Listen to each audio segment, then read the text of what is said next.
عزیزان گرامی قدر، مجھے مولانا موصوف کے نام کی نظامت کرنی تھی، لیکن خاص طور سے نوجوانوں کے لیے جو اتنی شدت کی گرمی میں ماتم کرتے ہوئے چلے آ رہے ہیں اور ابھی حوصلہ پست نہیں دکھ رہا ہے۔ خدائے سخن جناب میر علی صلی اللہ مقامہ کے مرثیے کی ایک بیت ہے، جب غازی ابوالفضل علیہ السلام فرات میں اپنے گھوڑے کو ڈال چکے تو مولا ابوالفضل نے فوجوں کو مخاطب کر کے کہا تھا کہ دریا میں گھوڑا ڈال دیا، مشک بھر چکے، مردوں نے جو زبان سے کہا تھا وہ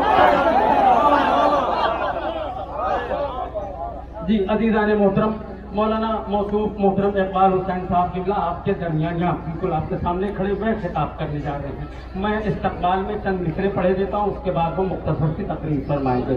کہہ رہے کہ معراج بندگی کے حقیقی اصول سے، معراج بندگی کے حقیقی اصول سے، محراب حق شناس سے سجدے کے طول سے، محراب حق شناس سے سجدے کے طول سے، محبوب کبریا سے نبوت کے پھول سے، جی چاہتا ہے پوچھ لوں بڑھ کے رسول سے۔ اب پوچھنا کیا ہے؟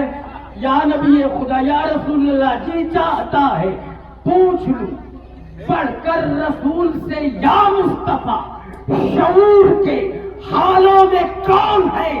سجدہ خدا کا ہے تو خیالوں میں کون ہے؟ سجدہ خدا کا ہے تو خیالوں میں کون ہے؟ جواب سنیے، انجام چاہیے، اب اس سوال کا جواب تو چاہیے نا، پھر انجام چاہیے تو چلو کربلا چلو، کچھ نام چاہیے تو چلو کربلا چلو، انعام چاہیے تو چلو کربلا چلو، اسلام چاہیے تو بس سنیے گا، اسلام چاہیے کیوں؟ اس لیے اسلام چاہیے تو چلو کربلا چلو۔ وجہ کیا کا سنو، کربلا کی ریگ تپاں پر حسین ہے اور اسلام بھی وہی ہے جہاں پر حسین۔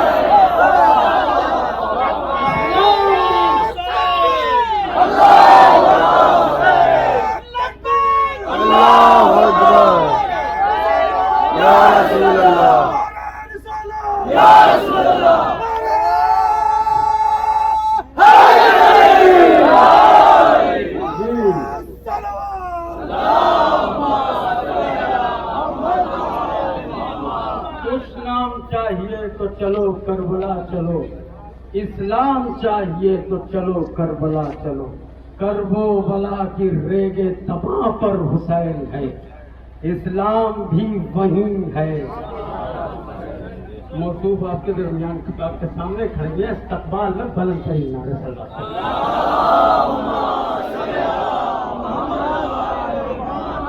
لا حول ولا قوة إلا بالله العلي العظيم۔ أعوذ بالله من الشيطان اللعين الرجيم۔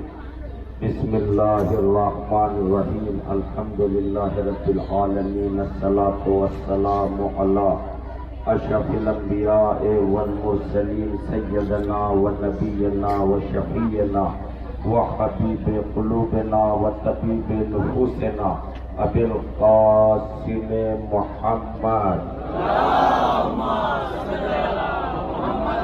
وأهل بيته الطيبين الطاهرين المعصومين المظلومين المنتخبين المنتجبين، ولعنة الله على أعدائهم أجمعين۔ أما بعد، قال رسول الله صلى الله عليه وآله وسلم، حسین منی وأنا من الحسین۔ صلوات پڑھیں محمد۔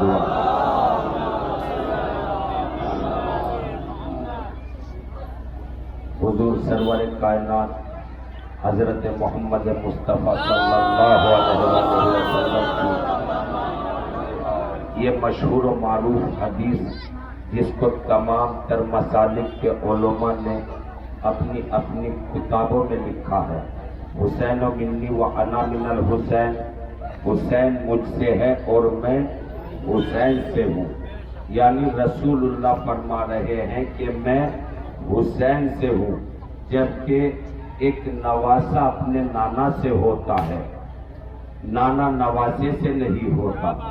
لیکن پیغمبر فرما رہے ہیں انا من الحسین، میں حسین سے ہوں، چونکہ رسول اللہ حسین سے بہت زیادہ محبت کرتے تھے، اور تمام تر مسلمانوں کے مورخین اور علماء نے تحریر کیا ہے کہ پیغمبر اکرم امام حسین علیہ السلام کی خبر شہادت جناب ام سلمہ کو پہلے ہی دے چکے تھے مٹی کی شکل میں، کہ جب یہ سرخ ہو جائے تو سمجھ لینا کہ حسین کربلا کے میدان میں شہید کر دیا گیا۔ تو حسین کو بہت چاہتے تھے، کبھی حسین کے لیے ناکہ بنتے تھے، کبھی رسول اللہ حسین کو اپنے دوش پر بلند کرتے تھے، کبھی رسول اللہ حسین کے ہاتھوں میں اپنی زلفیں دے دیتے تھے، کبھی رسول اللہ حسین کے لیے خطبہ جمعہ کو منقطع کر دیتے تھے۔ اور ایک دن تو ایسا آ گیا کہ رسول اللہ نماز پڑھا رہے تھے، چھوٹا شہزادہ صفوں کو چیرتا ہوا نانا کی پشت پر سوار ہو گیا۔ رسول اللہ سجدے میں ہے، نماز پڑھا پشت پر سوار ہو گئے، اور اب ادھر سے جبرائیل نازل ہوئے، اے اللہ کے حبیب اس وقت تک سجدے سے سر نہ اٹھانا جب تک حسین اپنی مرضی سے آپ کی پشت سے نہ اٹھ جائے۔ اب پیغمبر نے تسبیح کا ورد کرنا شروع کیا، سبحان ربی الاعلی و بحمدہ، سبحان ربی الاعلی و بحمدہ، سبحان ربی الاعلی و بحمدہ۔ 10 مرتبہ کہا، 20 مرتبہ کہا، 30 مرتبہ کہا، 40 مرتبہ کہا۔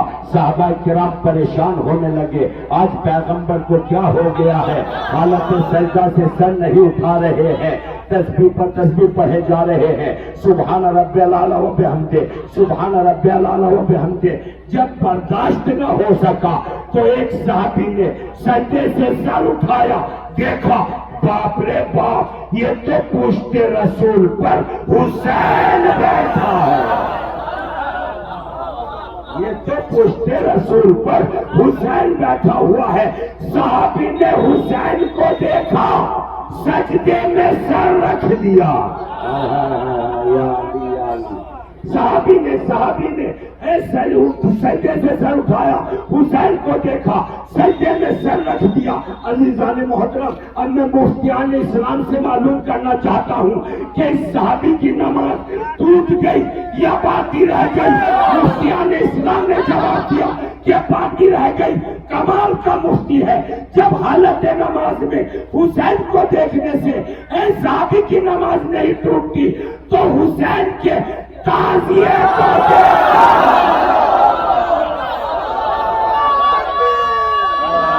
بلند آواز کے ساتھ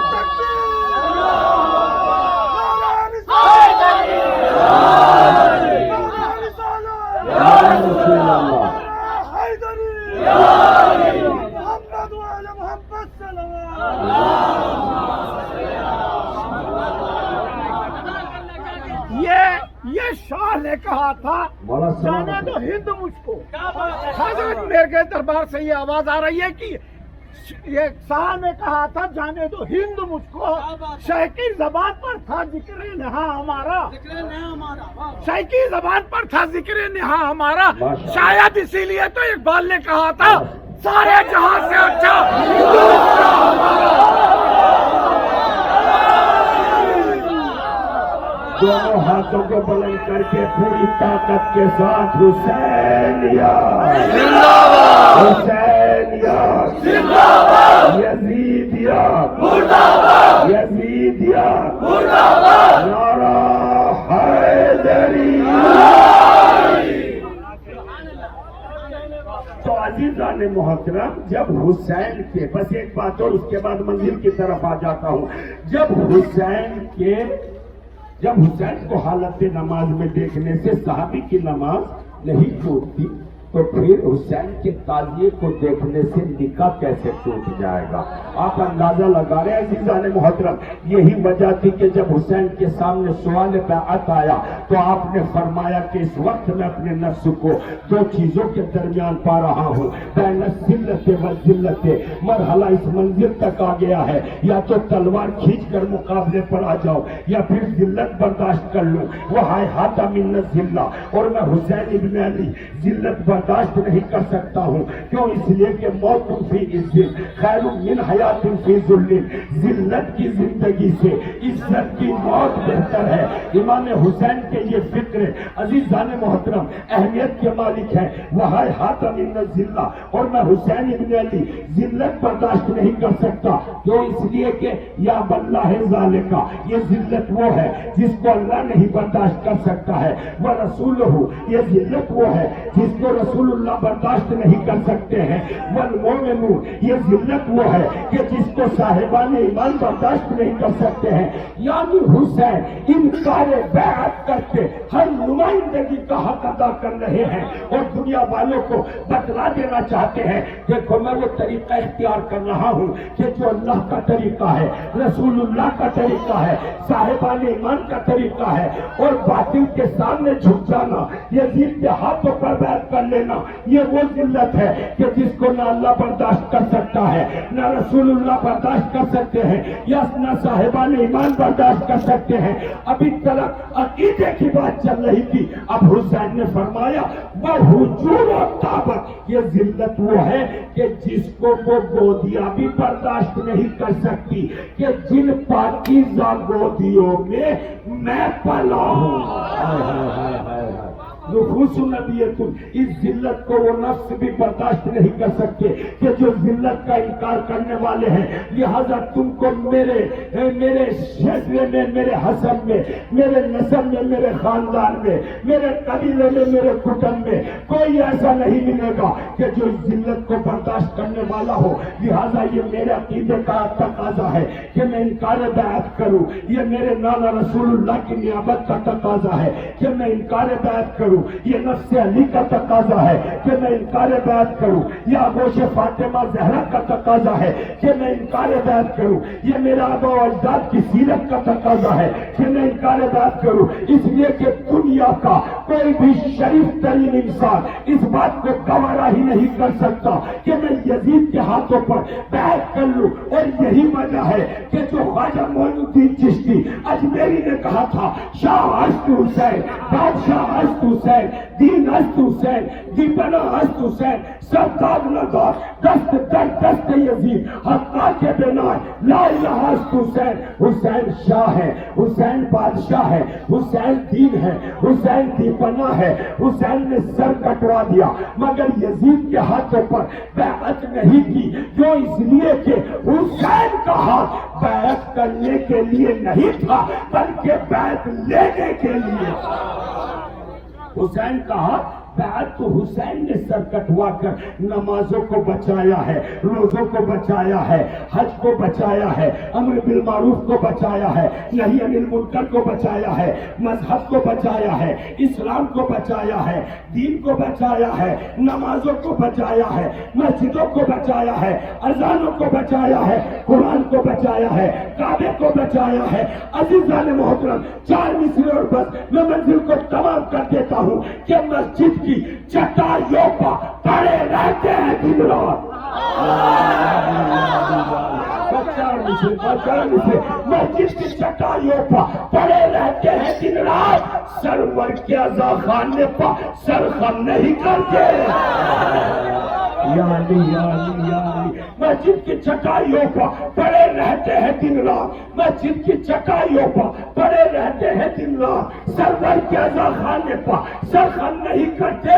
سجدے میں ہوا قتل محمد کا نواسا، یہ کیسے نمازی ہے جو ماتم نہیں کرتے.